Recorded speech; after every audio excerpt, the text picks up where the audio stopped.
And welcome. Wait, what's going Hello. on? Oh, I see what's going on. I had the audio on something. I was like, why am I still hearing the volume? Welcome I to had the audio on too. welcome to episode 22. Jesus, a boxing with friends. I only say Jesus because who thought it would last this long? The pandemic. I'm your Yeah, host Tony Augusti here with Kyle, Katie, Andy, Nick, Jake, and Kate. Welcome, welcome, welcome. Wait, did you And say Jake? Did you say Jake? I did. Okay, cool. Shout I out just to want to make Jake. sure. I didn't hear Jake's name. I was like, okay, just Hey, want to make Yeah, sure. Jake, shout out to man. shout out to Jake and his teeth. He was brushing his teeth on camera before the show started. And flossing. And flossing. Well, Jake's always I mean, flossing, if you know what I'm That's saying. true. Hygiene He's is classy. important. I don't think we should dog him for that. Yeah. I'm Dipset. having a good time with you guys already. Was that a Dipset shirt? I'm guessing. I can't even read it. It was. You didn't see the yeah, there. Yeah. Oh, I missed the Dipset. On the show tonight, we have actor Leigh Gill. You've seen him from on Joker, Game of Thrones, The Witcher, a bunch of other stuff. And he's a friend of Kyle's, and he'll talk maybe a little bit about his music days if we're lucky. First of all, let's get on to our first hot topic. A sad hot topic is the death of Chadwick Boseman. That's a bummer. I was really surprised. First, I was surprised that he was 43. yes, Well, no, let me take that back. First, I was surprised that he died. yes. That's the Mhm. main Yeah, surprise. so young. Yeah. And then second, I was surprised that he was only 43 years old. That's a bummer. And when you think about like what he went through, because that means he was diagnosed when he was 29. He battled it for 4 years. And so I can't imagine like doing the things that he did in terms of like acting, especially in very demanding roles, like Black Panther and the Avengers stuff, having to look cut and all that stuff, and then dealing with cancer. That Yeah. really sucks. Yeah. Really That's- wild. And not to mention that, like, all of the stuff coming out, that like the hate that he was getting in the last like few months before before he died, like there was like stuff about him being at the NBA. I think it was like the slam dunk contest or something Yeah. like that, and that he seemed like checked out, and like people were like hating on him. Commenting. Yeah, like back then, like that he didn't seem like he was like cared to be there, and he was obviously like not doing well. Mm-mm.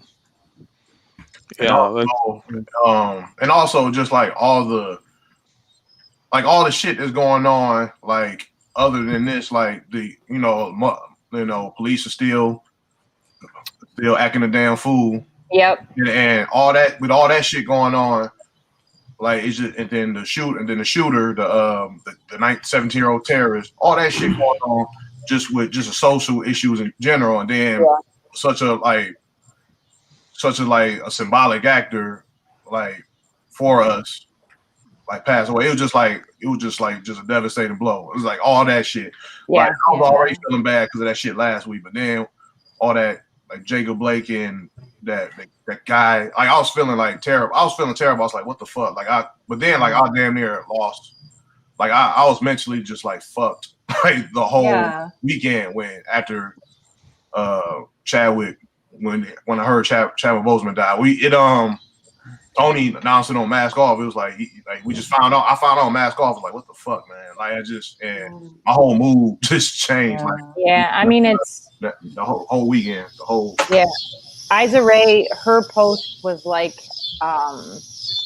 really touching, but like I felt like it was like very short, but very like on the nose of just like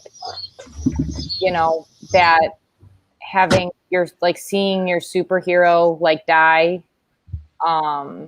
It's like such a hard thing, and you're seeing all these like pictures of little kids with their action figures and all of that. It's just it's so sad.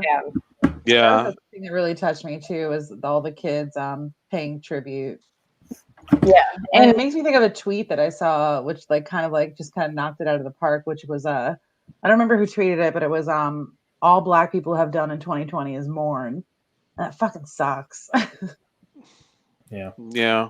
Did you guys see the clip of on I think it was like Jimmy Fallon.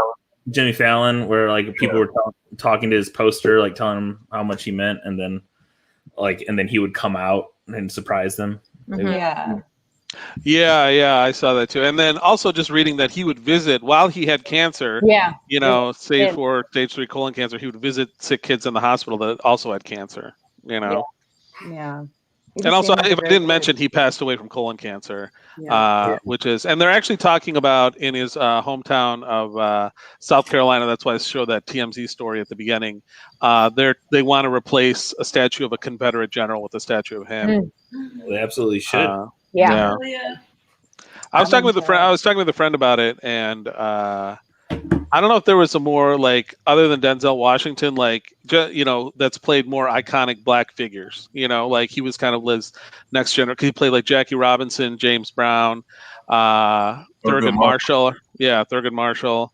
And then on top of that, he was Black Panther, obviously a fictional character. Yeah. And then Denzel Washington paid for him to go to college. One summer, which is crazy. Yeah. Like he was at Howard University and a group of students made it into the summer program at the British Academy of the Royal Dramatic Arts, and none of them had money to go. It was like a group of 9 students, and Felicia Rashad from the Cosby Show, who was she called Denzel Washington and said, "Hey, can you help some of them out?" And then he said, "I'll pay for all of them." Yeah, and one of them was Chadwick Boseman, so that's kind of a crazy story. Yeah. I also think that it's also opened the conversation, about how fucked up medical care in our country is, because they don't tend to screen for that in people so young. Yeah, well, there's more and more. So your insurance typically, when it becomes like a screening that you need to do every year, your insurance will pay more for it. But for men under 30, out of pocket with insurance, it's like $500 to get that test done. So it's just like they just want everyone. Well, and especially with colon stuff, I mean, it's not even it's not a procedural thing until you're 50. Yeah, exactly. And that's insane to me. I mean, I've had a colonoscopy, but it was because I had X, Y, and I had issues. How many people are living with, something going on they don't even know, because it's not it's not part of your yearly checkup. Yeah. Yeah. It's scary because, I've known people friend of a friend and just other people in my friend group that are younger, in their 30s that have gotten colon cancer. Yeah. And it's and the problem is with colon cancer, it's once you start manifesting symptoms, it's usually stage 4 too late, and that's why screening is so important. But when you're not, even in the age range of when you're supposed to get that test, it's what do you do?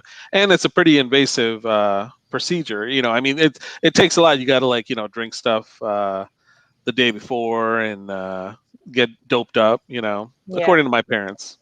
For a colonoscopy? Yeah. I can tell you all about it. Yeah. Ooh. But you do you're zonked out for you basically, it costs you a day, right? Because it's I have a funny story if we want to I want to shift gears. It's so sad right now. It's real sad. Embrace the sadness, guys. That's where the comedy comes from. So years ago, I had a ton of issues, and they couldn't figure it out. So I had to get a colonoscopy, and I had an endoscopy. So it was it was December. My family all got into the car to go get our Christmas tree, and we were driving, and it was dark. And as we were coming down, we were going down a hill. My dad was driving, and as we were coming down the bottom of the hill, there was a tree completely over the whole side of 13 miles. So there was no way to swerve around it, no nothing. And my dad, by the time he could see it, he was trying to brake, and the road was kind of wet. And so we hit a tree on our way to get our Christmas tree. And it was the night before I had to get my colonoscopy. My dad broke both of his thumbs, and my mom had to stay and take care of the car and everything. And I went to the hospital to be with my dad. So then I had to wait for my mom to get back. So while I was supposed to be prepping for my colonoscopy, I was way behind. So I had to like double down on it, and so like I had to like, instead of what would have been like, I was like 4 or 5 hours behind, so I had to just like double down on it, and it was a while. I love this is your idea of a lighthearted, funny story. Well, if you know my family, it's like very on brand. Yeah. that sounds I mean, good. your dad's probably one of the only people that has 2 broken thumbs and doesn't owe the mafia something. You know? Yeah. Like I've just never heard of an accident where someone breaks It's both a their really, thumbs. it's a really common thing because when you're holding the steering wheel, a And lot the of airbag. a lot of people hold. There's like a certain name for it because it's so common that your thumbs. I mean, I give props to him for keeping it at 10 and 2. Yeah. Right? Yeah, that's commitment. Yeah. Let's move on. Moving on to a lighter topic, literally. Adele. Oh, that was good. Yeah. Kyle, you want to show that picture of Adele? I would love to. So she and we can ask our guest because he's in England if this was a big story there. It was somewhat of a story. It was more of a Twitter story here. But this is the story is that she there's a festival that happens in London every year called the Notting Hill Carnival, and it celebrates Caribbean heritage and arts and culture. But they canceled it this year because of COVID. And but she on her socials she put out a photo of her wearing Jamaican flag bikini top, and then is it Bantu? Yeah. you tell us. I'm not getting canceled. Bantu knots. Okay. In her hair, and so it just kind of sparked a big controversy over whether it's cultural appropriation or if it's like celebration / appreciation, and that is the latter. What's the latter? The Jacob's vote. What Andy said, the last thing she said, appreciation. It's more of an appreciation / celebration. I mean, if that's that's why she made the post. It's not like that's why like appropriation is when you take something from culture and don't like give it recognition or whatever. You know what I'm saying? That's what it is. You know what I'm saying? Like you can't like for example, like when like Miley Cyrus used hip hop to get away from her Disney image, and then and then later on she shitted on hip hop calling it lewd and vulgar or whatever. And it's like shit like that. Like that's appropriation. That's whack shit right there. Yeah. But like, I don't think what Adele was doing was appropriation. I don't think it was. You know what I'm saying? That's like it's the disrespect and like just dismissal of a like taking it from culture and dismissing the culture and not even acknowledging it. No acknowledgement. Yeah, like using it for your own benefit. Using Yeah. As someone who got their hair braided in Jamaica in 1996, I agree with you. Well, but you were on spring break with your girlfriend, so Yeah, my mom. Honestly, you're the only guy I've ever heard of doing that. Usually, it's always girls that do that. I did it with my mom. With your mom. I was 12, and it was spring break, and it was spring break. All right, stop. Pics or it didn't happen. Yeah. I have some pics. I'll give them next week. I had it done in Jamaica. Yeah. Mm-hmm. I also used to wear like Bantu knots, but it was like in the 90s, and I kind of copied Gwen Stefani. Yeah, we were talking about that before. I love that everybody's defenses. Yeah. It was the 90s. My hair has just been like this, guys. But Kyle, can you show that picture again? I'm getting too comfortable with the shit now. I'm I don't have the picture of me with Spring. No. Show the picture of Katy Perry again. Okay. I mean Adele. Adele. That's what I want to talk about. Yeah. This is all white people don't look the same, Tony. I'm telling you, this might not be Jamaican culture appropriation, but this is Katy Perry appropriation. Look at that. That is Katy Perry. I mean, I think it looks like Sarah Paulson. Maybe Sarah Paulson's like not as shapely, I would say, a little taller and like thin. I meant the face. Well, I'm a pervert, so I'm just gonna say that. But yeah, I mean, I was shocked at how much this looks like Katy Perry. Mm-hmm. Yeah, I think as a guilty. Sorry, go ahead. Oh no, go ahead. I was just gonna say, as a guilty white woman, I literally don't. I'm afraid to do anything. You know what I mean? Like I don't, like I'm afraid to wear like bronzer. I'm just like I just want to stay in my lane. I want to sit still. Like I don't know. I saw a whole Twitter thing. This Italian girl was like in Italy, and she was just dark, and everyone's like, oh, she's was it blackfishing, right? Is what it's called. I've only heard this term from you. Explain what this is. So it's like white girls who like over tan or over bronze or use too much fake tanner in order to make themselves either look what's the word I'm looking for? Where you can black? No, where you could ambiguous. Oh, like like you can like they can pass. Yeah, but also like they do it, for selfish reasons, like they're trying to promote their Instagram or something like that. It's called blackfishing. And like a play on catfishing. Yeah. Interesting. I'm actually a white guy. I should say that. I've just been doing this, and it's really helped my Instagram out a lot. But like, I think blackfishing is actually a huge problem. Like, I mean, like Ariana Grande. Yeah, I think so. Well, isn't it more appropriation? Does anyone think Ariana Grande is black? Because if they do, that's a problem. Yeah, that's. I never. No. But like how dark she makes herself. You know what I'm saying? Like the over tanning, the. Oh, I guess I wasn't aware of that. But does she over tan? Kate says she does. According to Twitter. Listen, I get all my information from Twitter. I'm just. But I know what you're talking about. Like Gwen Stefani, speaking to what Andy was talking about, has gotten nailed with like wearing the bindi. Well, but she also honestly, did a bunch of other shit. But also, I was like, when she wore that, I was like, everyone knows that's Indian. Like, I thought, hey, that's great, And she was in love with an Indian guy that turned her down. So I was like, even better. I mean, I loved Gwen Stefani back in the day, but I think she has a really problematic history of taking other people's cultures. I mean, we were talking about like the Bantu knots, the Hindu, I don't know what it's called. Sorry. Bindi, I said it. Hindi, thank you. Yeah. And then all with like her whole Harajuku phase too, where she kind of like used that culture. Well, now she's pretending to be into country music. Yeah. She's appropriating Blake Shelton, but that's fine. I just kind of feel like that's her history, and that's it. Yeah. Well, I'm curious to ask our next guest what he thinks about Adele. Hell yeah. Our next and only guest, we reserved the whole show for him. Kyle, why don't you go ahead and introduce your pal? Kyle, can you hear me? Now I can. Okay, Kyle's lagging a little bit. If you look at his thing, it looks like he's going to into like meth seizures, Yeah, but I'm sorry. I feel I'm back now, though, baby. Okay. Yeah, you look good. Okay, cool. I missed what you were talking about for the last 30 seconds, but we were just it was just talking about I don't even remember anymore. Oh, about Ariana Grande being tan and blackfishing and blackfishing and Gwen Stefani. Ariana Grande is tan. She waved at me the other day.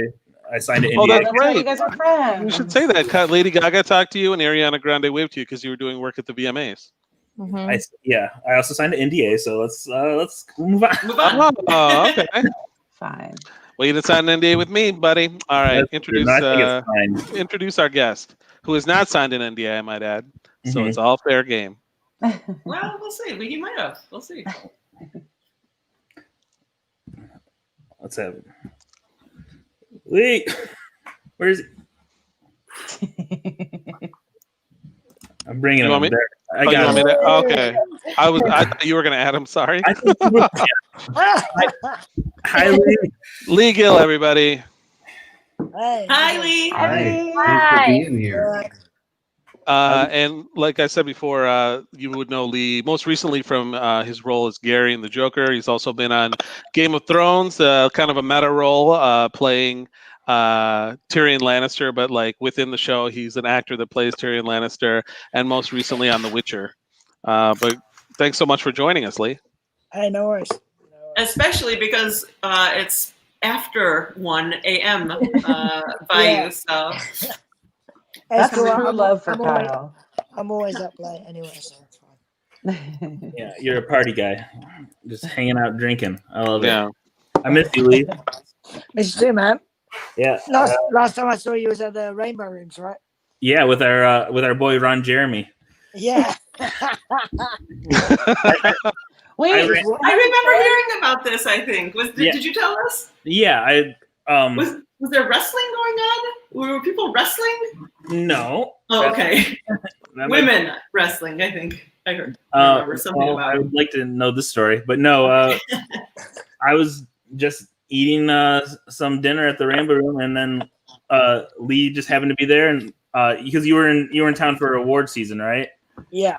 And then it was awesome, reunion of us, and then we looked over, and Ron Jeremy was in the booth, and that was the second time I saw him there, and that was before he got arrested. Oh, So Really? I yeah. think every time I've been there, he's been in there. He just sort of, Same. yeah, he's like a part of the furniture. He just wanders around. He's a fixture. Yes. Yeah. He was. We asked to buy him a drink, and he asked for orange juice, and then he like couldn't have a conversation with us, and because he was, orange juice. yeah, he was just out of his mind. And then like we were upstairs later, and he like came over to me and was just like staring at me, and I was like, "What's up, Ron?" And, So weird. and then he just walked away, and I was like, "All right." You're lucky. He just got busted for like a bunch of like harassment charges. So you got off lucky. I mean, you didn't get off, but you know. You don't know that. Yeah, that's true. So Leigh, how do you and Kyle know each other? Is it going back to the music scene days, or? Yeah. So a lot of people might not know this, but you started out playing in bands as a guitarist, as opposed to acting. Yeah. I'm a failed rock star. So yeah. Yeah, me too. No, I met you in Kingston, right? Which is right outside of London. Yeah, it was that secret Newfound Glory show, wasn't it? The first time. Oh yeah, that show was A secret Newfound Glory show? Yeah, we were secret punk rock shows. Yeah, we were playing a festival the next day, like it was this big festival that happens in England every year, and then Newfound Glory and our friend Set Your Goals decided to play a show at this venue called the Fighting Cocks. Yeah. And it's a 90 cap room, and like it sold out in 15 minutes, and it was awesome. And very sweaty. Yeah, that was 2010, and so that's where I met Leigh, and every time we went over there ever since, we would hang out. And you've been here a few times. You came to our guitar player Brett's wedding, and yeah, that's the story of us. The story of us. The story of us that led us to Ron Jeremy. All paths lead to Ron Jeremy. Yeah, that's true. So was acting something you did, Leigh, while you were playing music, or did you give acting or music a go and then you're like, I'm switching to acting? I was always doing from school. I was doing drama, and then I was in theatre groups and that outside. Outside of playing in bands, I was doing bits of theatre and that. But okay, you ever do improv? No, I've never been a part of an improv group. No, but you have been doing stand-up lately. Yeah, I've been doing some stand-up. Oh, that's cool. That's a bit of fun. Yeah. But yeah, I had obviously a normal day job whilst I was playing in a band, and then I started to get a few TV jobs and realised that it actually pays money. so I figured it was better to do a bit of acting rather than music. So yeah. So did you go to school for acting or music, or you just kind of naturally went into it? I went to a music academy in Surrey here, called the Academy of Contemporary Music, but that was mainly just to avoid studying anything real. I just got high, ate cheesy chips all day because it was the cheapest thing in the bar beneath the college, and just wasted time playing guitar for a couple of years. It wasn't a real qualification. But. So when did you did you continue acting while you were playing music, or did you kind of just completely switch gears? I'd started doing a bit of acting whilst I was still in a band, and then when my last band split up, I'd started to do more acting, and I just focused on that really. Mm-hmm. What was your first what do you consider your first big break in acting? I don't know. I've done loads of stuff before the Joker, but I think the Joker was kind of the biggest thing. Mm-hmm. I was pretty excited when I got all of my acting jobs. The first thing I did was a kids TV show called Dick and Dom. And at the time when I got that, I thought that was a big break. I dressed as an evil clown called Cyril, and I had to make children cry, so that was good fun. That's a great job description. Yeah, like I basically it was Dick and Dom were like a duo of presenters. They've done lots of different kids TV shows. This one was called Dick and Dom's Hoopla, which was like a fun fair / circus themed game show for kids, and they'd make these kids do all these challenges that were pretty full on. Like making them eat things and like they had to try not to vomit and things like that. It was a bit much. Wow, how old were these kids?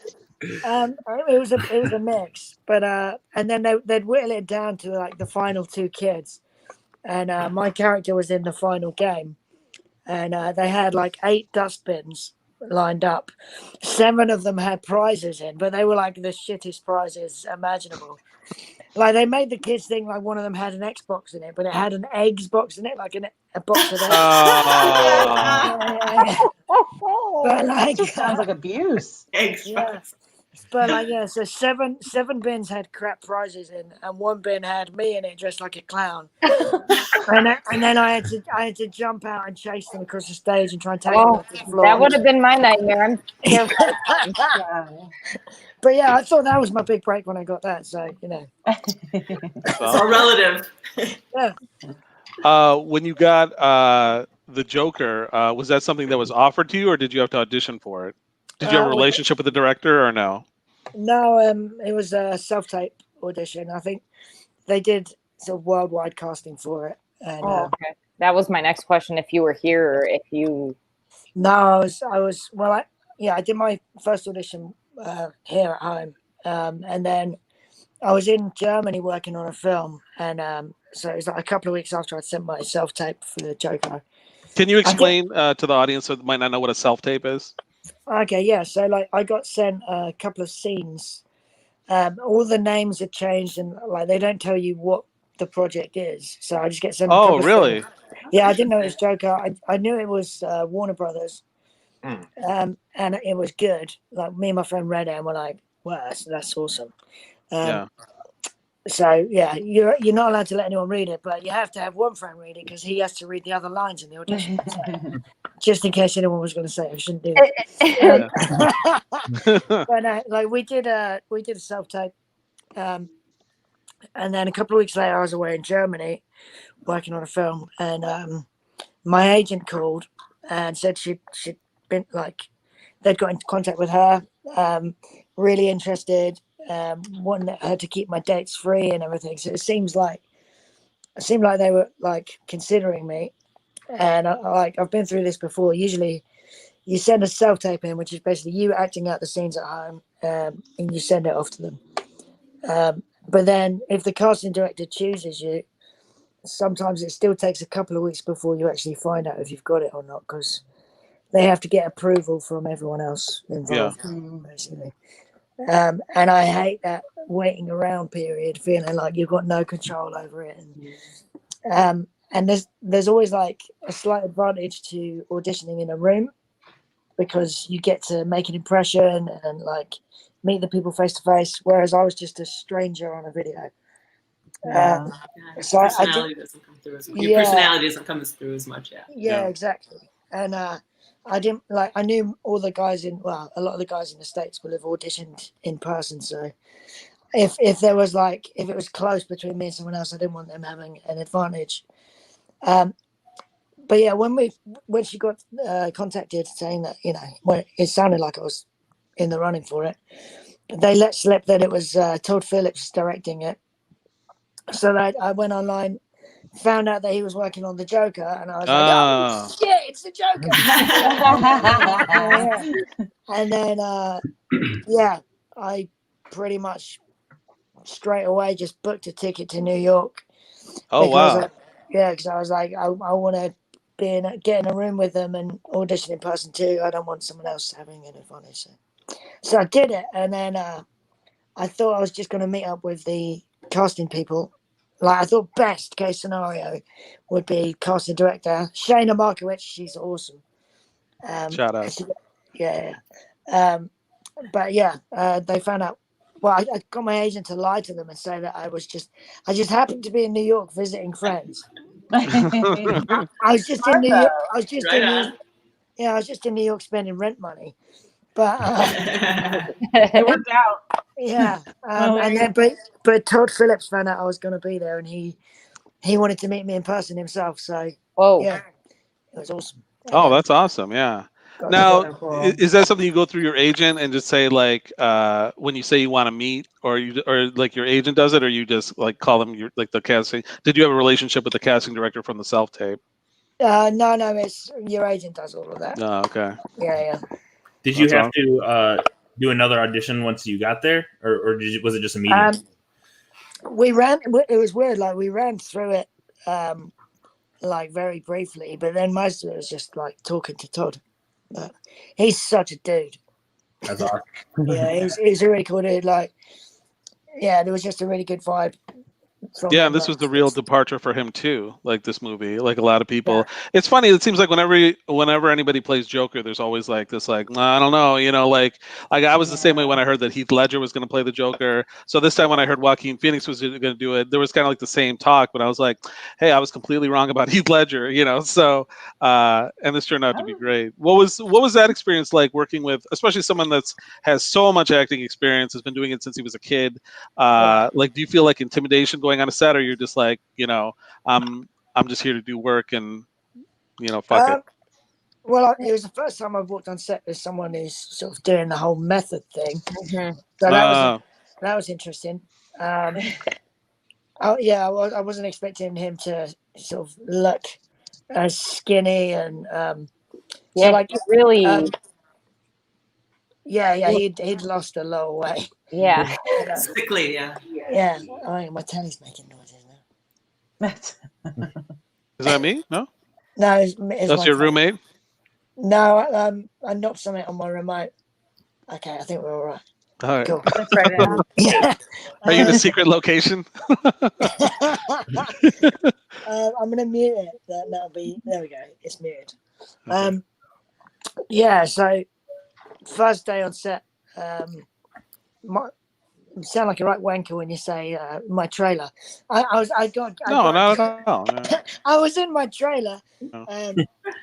It's always you always want to say that. I'll be in my trailer, but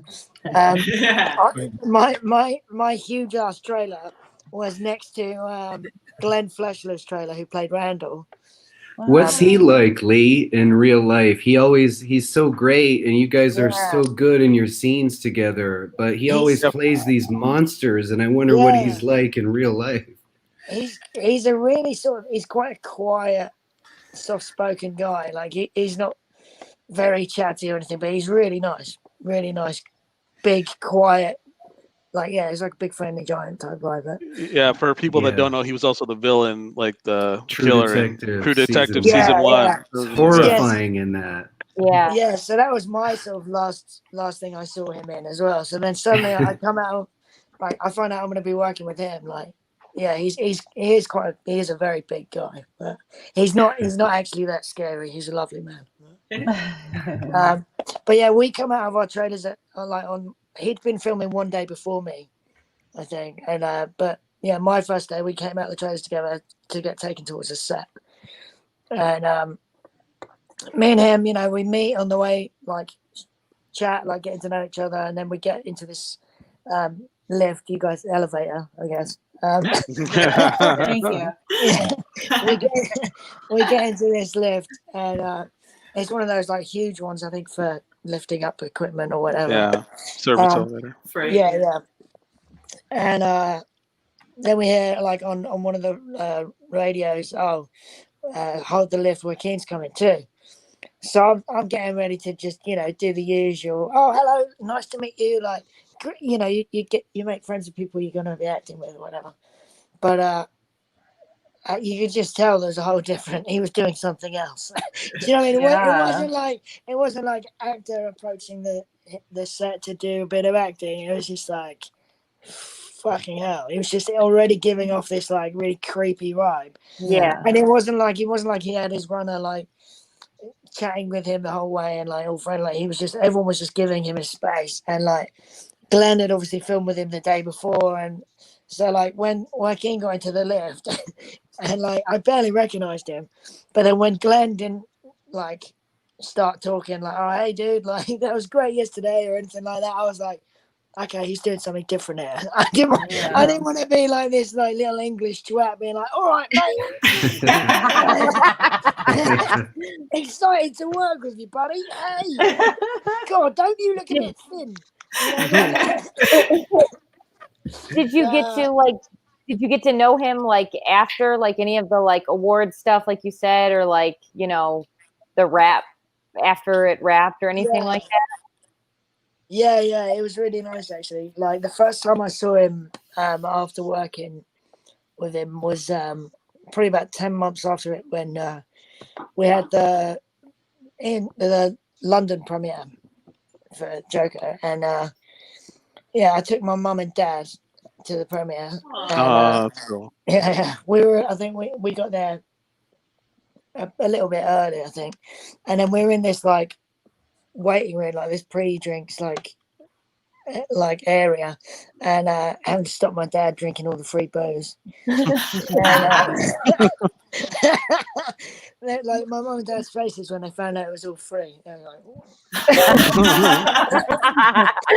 we made it. Wow. So we were in there, and then I think I was on my way out to go to the loo, and then Joaquin came in. Like he's not really a fan of all like the media stuff. He always tries to skirt past it as quick as possible. He was just shows on like tries to get past it, but like he came in, and it was really nice. As soon as he saw me, he was just like, "Oh, Leigh, dude," and like I don't think he's normally like much of a like huggy person, but I don't know. He always gets on his knees and gives me a big hug, which is really No. and and then I was like, "Hey man, like I'm here with my mum and dad. Is it possible to introduce you?" And he was still chatting to my mum and dad. Like him and Todd were still chatting to my mum and dad for about 20 minutes, half hour. So it was really nice. Wow. That's nice. That's good to hear because I'm a big fan of him too. So like, he's really cool. And then like I saw it at the LA premiere as well, and then at all the award ceremonies. Like every time he sees me, he's always got the time to stop and chat, and he always gets on his knees and gives me a cuddle and a kiss. It must have been so relieving to find out how nice he was after working with him being so method for so long. You're like, how is this dude in real life? Now I guess I should make a disclaimer. If you haven't seen it, spoiler alert. Mute it. I don't know. Watch it. Do whatever. Don't hold their hands. They should have seen it by now. What was it like? Like, I mean, that scene. You were so good in that. The scene in his apartment. It was like so. The tension is like so intense, and like I don't know. You did. I could like feel everything you were feeling in that scene. Does working with a method actor, you said it was your first experience, does that help you put in the moment, or can you talk a little bit about your process and how that helped or hindered working in Joker? Well, like obviously, like every time you do a scene, anyway, you always do lots of different takes because you have to reset the cameras for every angle. You know, you get like lots of versions of a wide, lots of versions of each close up, and any other interesting angles they want to get. So you always run the whole scene like multiple times. But the great thing, like with him, he improvised every time. So every time you're doing it, it's something new, and he's always just adding in little like moments of genius. And you just have to know the scene in and out, and not worry like too much about sticking too rigidly to your lines if it doesn't quite play over what he's done. There's like one scene, because my first couple of scenes with him are in the locker room, like the changing room.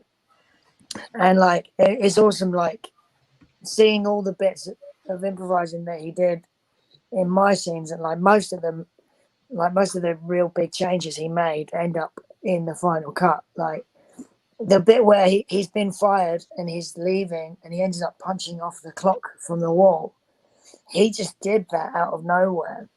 But that thing was like screwed to the wall, right? And like he'd like finished his like last lines, I think, and he was like walking out, and we were all like waiting just to hear cut. And then Joaquin comes back in and starts smashing the shit out of this thing, and we're all just like, and like Todd was like tucked away in a little corner of that room with us as it happened, and like it was just like the noise was unbelievable. So he was punching this thing, and he just kept punching it until it came off, and then he left, and then Todd left it a little bit, and then said cut, and everyone else was just like, "What the fuck?" Exhale.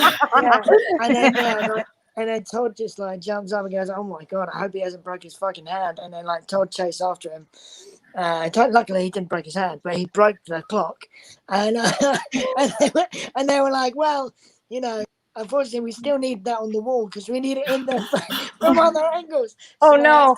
Yeah, No! the set department had to rebuild the thing and put it on the wall. And then in case they wanted to use him doing that, they put a bit of sponge on the side of it so that they could get him to punch it again. But they had they had to try and tell him to calm down and not punch it so hard so that he doesn't. But yeah, that was interesting. So then seeing him do that, which was quite scary. Then when we were doing the apartment scene and he decides to improvise, that's got a bit scary. Because, so you know, okay, we've already done a spoiler alert, haven't we? So Yeah. Yeah, I think it's fine. You know. Yeah. So like, I can't get out, and like in the script, he's gonna say like, "Oh, sorry, Gary," and he's gonna get up. He's gonna just open it, and I'm gonna go. So. And we should say Gary is like almost like the audience viewpoint, seeing Art before Arthur becomes Joker. You know what I mean? Like he's his only friend really that kind of treats him with any humanity or sympathy. Yeah. So. Yeah. But he's meant to open it and I'm going to go. But the first time he didn't just do that. Like he opened it and then for about an inch and then closed it again. I'm just kind of standing there thinking, why the fuck has he closed that? Like what decision has he made he's now going to do? Is he going to decide to attack me, like improvise a little fight scene or something? And I was like standing there thinking, I ain't ready to fight, dude. But yeah, just like wondering if anyone's close enough to help me out if he decides to do to me what he did to the clock. But no, it was good. And I think his improvisation of like saying like, yeah, you were the only one who's ever nice to me, and then giving me a kiss on the head and stuff. It was genius. Oh, so so it's all improvised. That part was improvised when he kissed me. I was just gonna ask if that part when he kissed me. That was improvised. And the bit where he takes a piss out of my British accent, that was improvised. The bit where he jumps at me as I'm trying to step over Randall's leg. That was like, because Randall's a big bloke, right? And I'm a little bloke. Like, I was just really worried about falling over. Like, I mean, I didn't want to fall over and look like a twat in that tape. So, like, I'm there carefully worried about Glenn, like the guy playing Randall, like trying to step over Glenn's big old leg. And then bloody... Yeah, Joaquin decides to jump at me and goes, "No!" And I was genuinely like, "Oh, fuck!" Like, genuinely made me jump there. But yeah, I think that scene resonates so much just because I mean it's a mix of like it's terrifying and it has a little humor in it at the end with the lock where you can't reach the lock, but also it's where even in the midst of all that terror, like your character is more concerned for Arthur than he is for himself. He's like, Arthur, what have you done? You know, it's like most people would like, I mean, you definitely want to get out of there, but it's like, I think that's why it resonates so well. Yeah. I just wanted to ask, have you seen the meme? Oh. Which one? It's planning. The 2020 meme? Oh, yeah. I love it. I was just going to bring that up. Yeah. That what's the 2020 mean? I don't know. Yeah, so basically I saw that meme and then, but like, there was a photo that people kept using in a meme and it was like, they were using a crap photo of me. So I remade the meme and put a better photo of me on it. That's how you do it. Yeah. So the 2020 meme, Tony, is like a picture of something and it says my plans, and then the next picture is like 2020. Oh, So like I someone's see. wearing something. So it was a picture of him, like my plans, and then 2020 was just a picture of a chain Door lock. lock. Yeah, Oh. yeah. I do have a question from Facebook. Tom Schultz, weekly watcher. Hi, Tom. Hi, Tom. He wants to know, Leigh, who was the most down to earth person that you've hung out with on a set? On any set. Oh, that's tough. Now, like, who might end up watching this? Well, give us one of your Don't worry top about 5 then. Say, without saying the best. Okay. Well, when I did Game of Thrones, that was like, do they mean actors or just people in general? Because Probably like celebrities, I would say, for the Okay. benefits of our audience. Cool. Well, when I did Game of Thrones, we had a really cool little team who were like the theatre group. And there's a British comedian, Kevin Eldon, who played Ned Stark in our theatre group. Kevin Eldon is a hilarious comedian. Yeah, And, he's great. Yeah, Jam and Chris Morris stuff. Anyway, sorry. Go ahead. But yeah, he was just an absolute pleasure to hang out with throughout that whole experience. And then also part of our theatre group was Richard E. Grant. And that guy's just the most fascinating dude. He's just like, he fills any room that you're in. His personality is just incredible. I think in our first table read through, he called the director a cunt, but in a friendly way. And he could get away with like within like a couple of minutes, he's going, "Oh, you cunt!" And like the director was just like, the director was stoked that he just got called a cunt by Richard. Like, yeah, it's amazing. And Did Peter Dinklage ever did he ever comment on your performance of him in Game of Thrones? No idea. I never got to meet him. Oh, okay. We met because I think they have like 3 or 4 units filming it each time in different places. So, yeah, we like you only ever meet the ones that if you're filming in a similar location at the same time. But and he didn't come to the rap party or anything, so which was a bit of a shame. What a diva. Yeah. Well, it was season 6 by then. He's probably bored of them. Was that the case with like a movie like Joker 2 that like you didn't like meet a lot of the cast until maybe after like? Yeah. So like I didn't meet like Zazie until the LA premiere.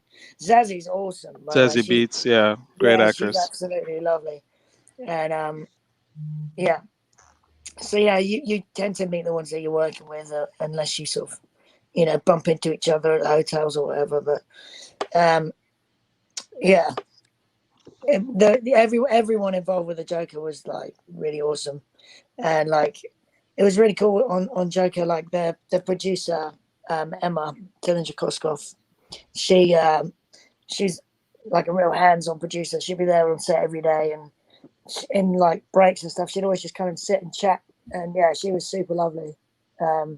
So she's one of those down to earth people you end up meeting on a film set. But it's nice when it's someone at her level as well, Mm-hmm. Yeah, sure. And then after the Joker had been released, it was like a couple of weeks later they had the Irishman premiere in London, and she invited me to go to that as her guest as well, which was awesome. Oh, okay, that's awesome. That's awesome. And then I got like to meet Al Pacino, which was awesome. Wow. Yeah, sweet. And he said, like, I was sat chatting with him for ages, and at the start of this like little party thing, and then at the end when he was leaving, he came to find me, and he was like he said he called me kid. Oh, hey kid.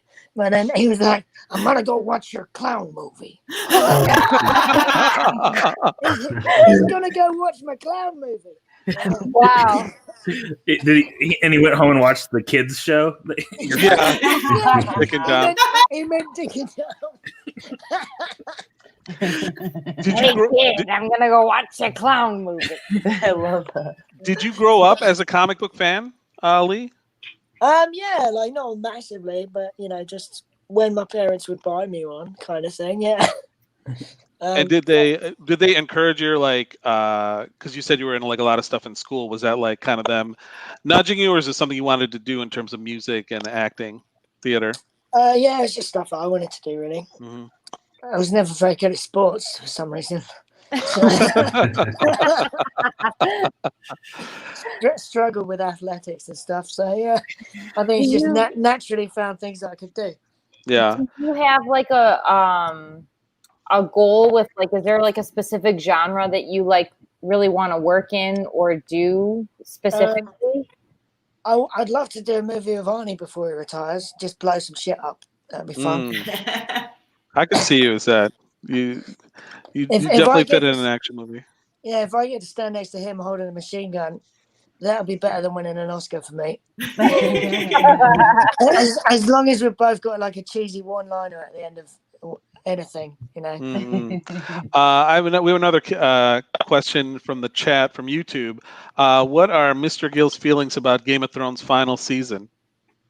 It was cool. Like I didn't understand. Like people like were all outraged that Daenerys was getting all evil, but I think you could see that coming. You know, her dad or whatever it was, the Mad King. She went a bit mad. I thought it was cool. Like it was about time she started using those dragons and burning some shit, wasn't it? Like, she like spent way too much time not burning shit. Why have them? Yeah, exactly. Right. Yeah, I mean, yeah, it was cool. I think some people could have had better deaths, like slower, more deaths. Yeah, that seems to be the primary complaint. Yeah, I'm hoping I have the best death whenever it happens. Oh man, I've never died in anything yet, so I'm still waiting for that. I'd love to have a death scene. Yeah. Can you say, will you be around at all for season 2 of The Witcher? Or Not that I know of. It was just a one-off little one-off thing. Yeah. But yeah, who knows? And how was it working with Henry Cavill? Yeah, it was cool, man. He was nice bloke. I've heard he's like a real video game nerd. Yeah, he was. Yeah, he was talking a lot of nerdy stuff, actually. But like, I was just annoyed because like that man's like annoyingly handsome anyway, and it's like my costume. They look like they'd rolled me in mud or shit. They'd stuck as much hair on my face as possible. I had like a contact lens in. Like my character's meant to be blind in one eye. Yeah, and the one-eyed dwarf. Yeah. I was literally blind in one eye. Mm. And so I couldn't see. I was covered in mud and crap, and I turned up, and he just looks like annoyingly handsome. I was like, "Oh, brilliant!" Well, yeah, he hung out here because they shot Batman vs Superman here, so he was here hanging out.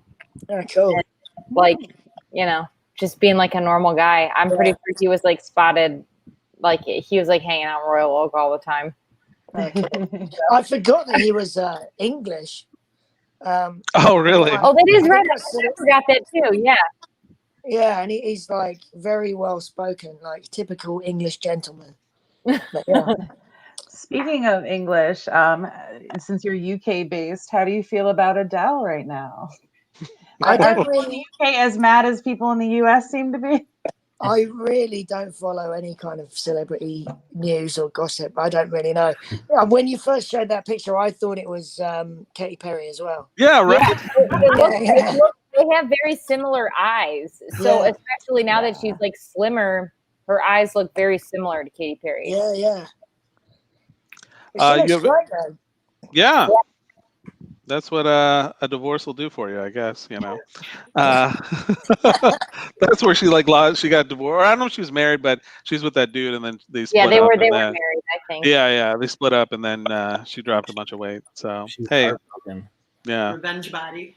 Yeah, but she found her love again in Jamaica. So, and the people of Jamaica. So it's all good. Leigh, you have any projects coming up you want to plug? Oh, Jake, you had something? Yeah, I was gonna ask. Is there any people you work with that got on your damn nerves? Jake with the important questions. Let's go. What way to put it? No, I think I've been really lucky, to be honest. I wish I had some cool story about. Man, you lying. I know.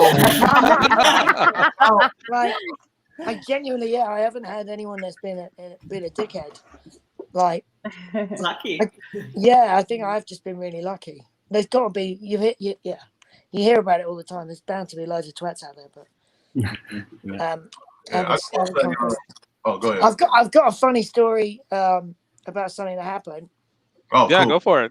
It wasn't someone I worked with, but like when we were filming Game of Thrones, they had we got invited to watch U2 because we were in Belfast and they were playing Belfast Arena. So like all the cast and that we got invited, and then we were let into this like pre-drinks area, and just free drinks and stuff for about an hour, which was great.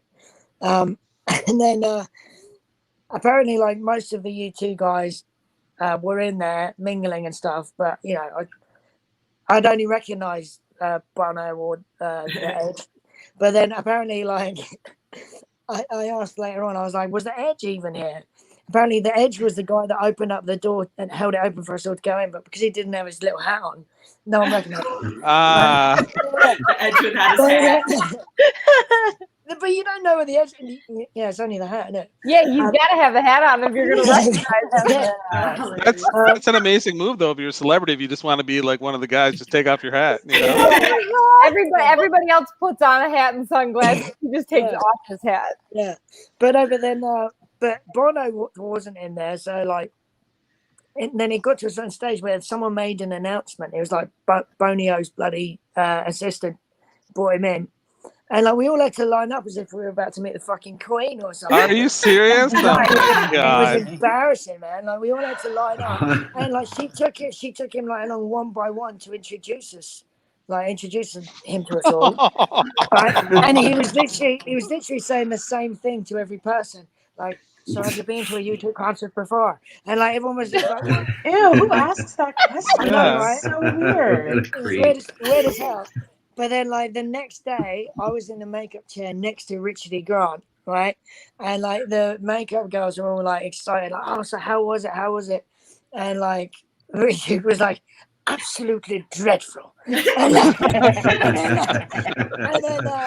then he was literally like, why? He was like, I listened to like one song and then I was back at home, tucked up in bed with like by 9 o'clock with room service, watching The Apprentice, right? But then like she said, did you meet Bono? And he goes, yes. What an arrogant cunt. That's kind of like the general opinion of him, I think. Yeah. What an arrogant cunt. Do you know what he said to me? Cunt sounds better in the English accent, don't you? Yeah. So yeah, that was everything does. Everything that yeah. So I haven't worked with a cunt, but I had that funny experience. Well, I think you have a lot of time left for that chance to happen. You have anything coming up, or I mean, everything obviously is at a standstill with COVID. Like you been going back to music or playing. You're actually in a video that came out a couple of weeks ago. We'll leave that in the chat comments. Did you know that band? The band's name is You Me at 6. And the song is called "Make Me Feel Alive." How did you come to do that video? Appear in that video? I've known those guys for years. Since back when I used to play in bands and stuff, we used to play some shows together. And obviously since lockdown, everyone doing creative work has sort of been sat around doing nothing. It was really cool of them. They like Max, the guitarist, just dropped me a message saying, we've got an idea, we could like get you in the video. They just wanted some. I just played some creepy little dude in an alleyway at the start of it, but yeah. I didn't remember the band sounding like that because I kind of knew those guys like peripherally, like at least Max, I knew him. They used to, I guess, be a bit more pop punk, but I think over the years their albums have changed quite a bit. And that song was cool. Yes, it's great. Their performance was great. Yes. It was just It reminded me a little bit of "Smack My Bitch Up" by The Prodigy, the way it was shot. I think that's what they were going for. Yeah. Cool, But check it out. Their album's amazing. It's really good. It's very different for them, but it's Really great album. you still play guitar, or like you plan to like dabble in music again, or go back into it, or you've kind of left that behind? I should do. Like I miss it. Like me and a mate have been talking about writing some stuff for fun, but yeah, yeah, we'll see. But yeah, like I've been making those. I don't know if you've seen on my Instagram. I've been making merch things for throughout lockdown because I was meant to be doing Comic Cons and stuff like. Oh, okay. Meeting fans and like signing things and that, but obviously that all got cancelled. So, what's your Instagram? Plug it. Give it a plug here. It's just Leigh.Gill. Okay. Yeah. Yeah. Follow it. Buy some merch. You know. Yeah. Help a brother out. I'll show you these lock things I got there. Okay. Because we were talking about the thing.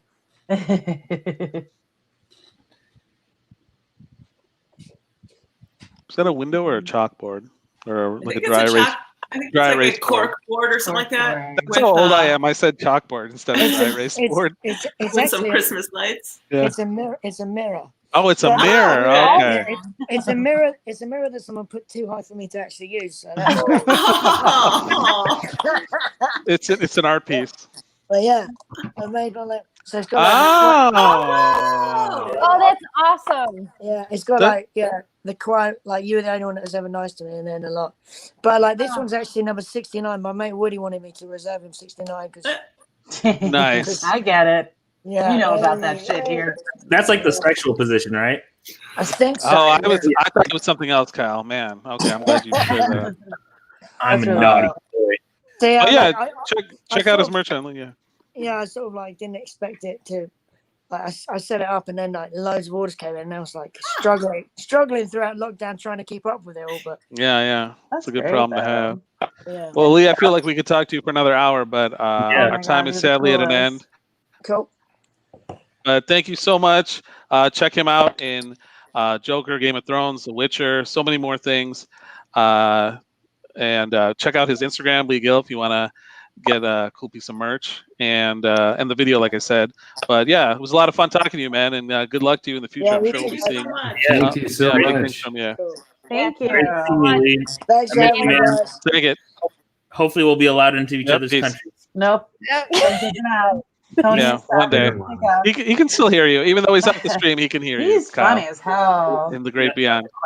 That's a class. It was awesome, dude. yeah. It was great talking to him. He was very great. Cool. Yeah, I cut people off all the time.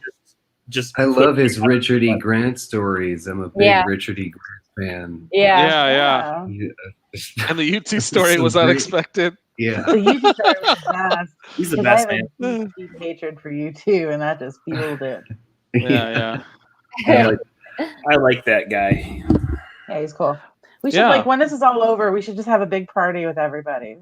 I know. We're like the concert we talked about at the Christmas tree farm. At the Christmas tree farm. There'll be so much. We should all spend Christmas with just each other and our guests. Yeah, fuck my kids. Yeah. So yeah, that's our show, gang. So we are not on next week, and it is Labor Day. So let's make that. Thank you, now, Kitty. I'll be a year older than next episode. Oh yeah! Happy birthday! Happy future birthday! What are you gonna do for your B-Day? Well, my B-Day's Thursday, and then we leave for camping next week. And I'm gonna that's your jam. Are you gonna befriend the bears and shoot a documentary? My goal in my life, which is an easy goal, but I really want to see a moose in the state of Michigan. I don't want to have to. I do want to leave Michigan to see other things. Yeah. But I really want to see a moose in our state. Michigan. Are there moose in Michigan? Yes, in the UP. Yeah. Okay, I didn't know that. According to the last survey that they did, we have about 65 moose in the UP. So it's a very slim chance. But I really do want to see one in Michigan. Do some research, like if anything like brings them out, like a moose call. Yeah, there's certain spots in the UP where they are more popular, and they like to be around water. But moose and otters are my two favorite animals. Okay. I also found out a few years ago that there are also otters in Michigan. Oh my! See, I thought there were otters in Michigan. I didn't know about the moose though. So do be careful around that moose because No, I'm gonna go it right can up and to will it. fuck you up real bad. Yeah. Like, I'm gonna real bad. I'm gonna whisper to that moose and he's gonna love me. Oh, Katie, I don't like this. Yeah. I don't like Then this idea. We might have to start prepping R.I.P. Katie banner. You know. Aw. But she went out doing what she loved. Exactly. If I died from being impaled by a moose, honestly, that's all. Oh wow. Okay. Moose tattooed on me for you. Yeah. Like if we show this clip, you realize you just blew a kiss to yourself in heaven, Katie. You're just like. That'll be part of our tribute video. Yeah. Anything exciting for anybody else, Andy? I know you moved into a new place. You're in the process of that. Yeah, I moved into a new place at the Park Shelton, right next door to the DIA. You don't have to give people your address. Give your address. I didn't say where. Could be. There's like 200 units in it. What's your security code? And, yeah. But anyway, it's a super cool building with a lot of history. But it was a little bit of a bumpy landing just because of quarantine and the just stuff being closed. But it's getting there. And it's getting there. So I can't wait till we that's the can biggest hang thing. again. I know. I miss your place. I am coming to Michigan on Wednesday. Oh, that's right. Yeah. Now that my niece is here, I can do a socially distanced visit. So. Oh, I thought she was in Michigan. No, she's not. She's not traveling. Oh. Thanksgiving and Christmas will all be in Pittsburgh. So. Yeah, there's a cool Awesome. at the building. So. Oh, okay. I mean, you guys, I do have like a park like literally in front of my building. Yeah. So like, We've got a park. Let's have a park party, and no one else is invited. No one watching is invited. Yeah, we're so loud. Nobody got all a of fucking you. park party. Yeah. We're just We need something for ourselves. You know what? We should all start wearing special funny hats, and then when we take them off, nobody will recognize us like the Edge. Yeah, recognizes us anyways, Tony. Yeah. I call pork pie. Yeah, but if you're watching this, we're just normal people. We just kind of want to be normal. We're just like you. Yeah, we're just like you, but we need to be left alone, okay? We've entered the Bono phase of the show. No one wants to hang out with us. That's why we're doing this. We're all Bonoing, guys. Right now, we're Bonoing hard. All right, that's a good time to end it. For Kyle, Katie, Andy, Nick, Jake, and Kate, I am Tony. Thanks again to our special guest, Leigh Gill. Thanks to all of you for watching and asking questions. And we'll see you a week from 2 weeks from now. A week from next week. Yeah, how about that? I saved it. See what I did? All right, have a good night, everybody. Fortnite. Bye. Fortnite. Bye. Yeah. Fortnite.